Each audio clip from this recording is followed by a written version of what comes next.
Welcome to my presentation about Isabella and Ferdinand. Who were Isabella and Ferdinand? Most of us have heard of them from their dealings with Christopher Columbus.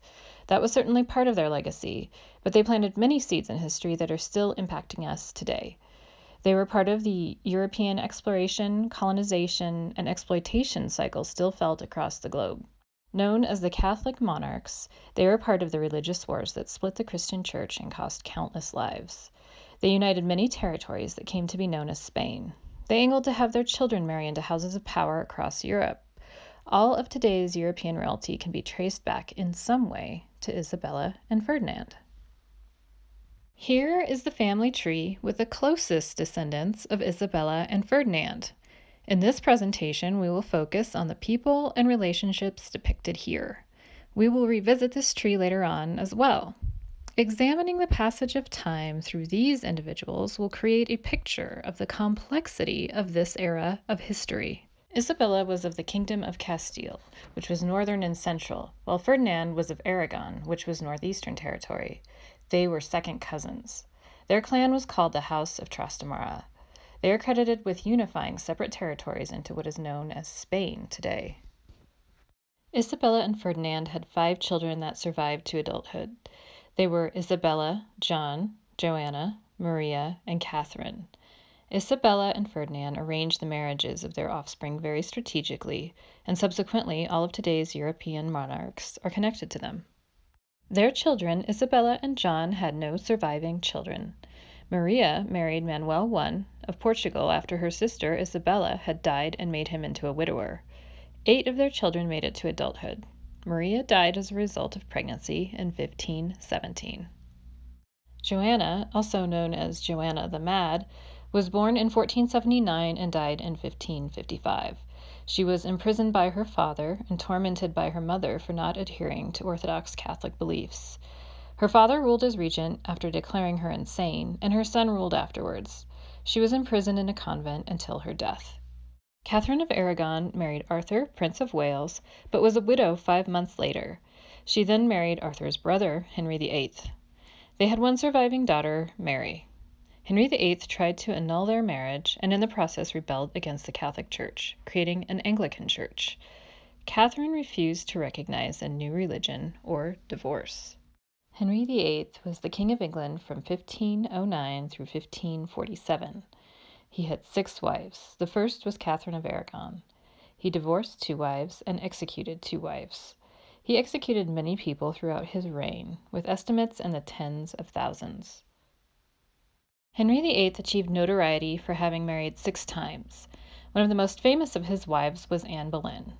Henry defied the Catholic authorities in Rome to marry her.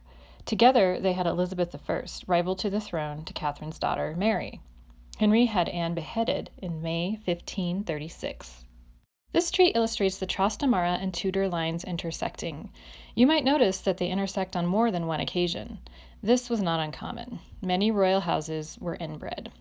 The church provided a dispensation for consanguinity, or approval to marry a relative, to Isabella and Ferdinand, as they were second cousins.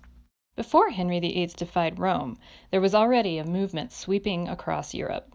Martin Luther was a theologian who advocated for reform and was excommunicated. This was the beginning of the Protestant movement, which splintered Christianity into new branches. It was this wave that Henry VIII used to found the Church of England.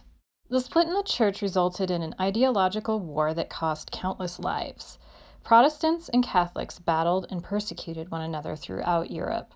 Royal houses were either Catholic or Protestant and worked to snuff out opposition through any means necessary.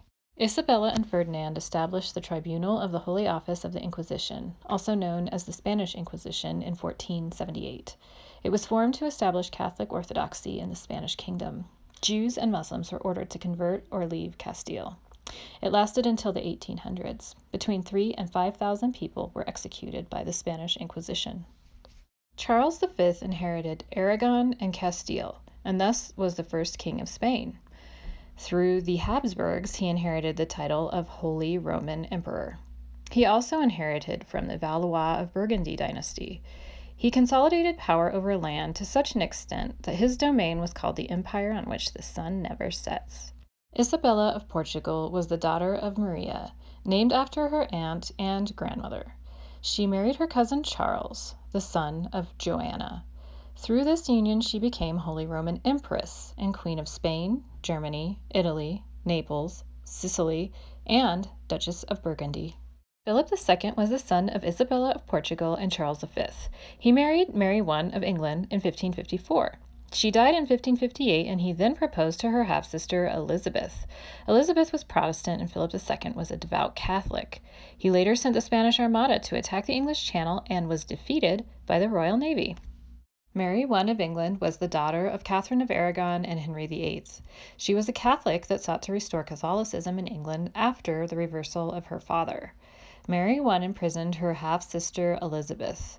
She executed many of her opponents. Many burned at the stake, which is how she got her nickname, Bloody Mary. Elizabeth I was the daughter of Henry VIII and Anne Boleyn. She was the last monarch of the House of Tudor. Elizabeth ruled as Queen of England and Ireland from 1558, after her half-sister Mary I died, until 1603, when she died. Hallmarks of the Elizabethan era include the drama of Shakespeare and Marlowe, as well as the ascent of British naval power. Here again is a view of the Tudor and Trastamara family tree. We zeroed in on the pivotal historical era when Catholicism and Protestantism split the Christian Church and divided Europe. If you have a family that spars over the dinner table, I hope you can console yourself that at least you haven't imprisoned one another. Thanks for watching my presentation.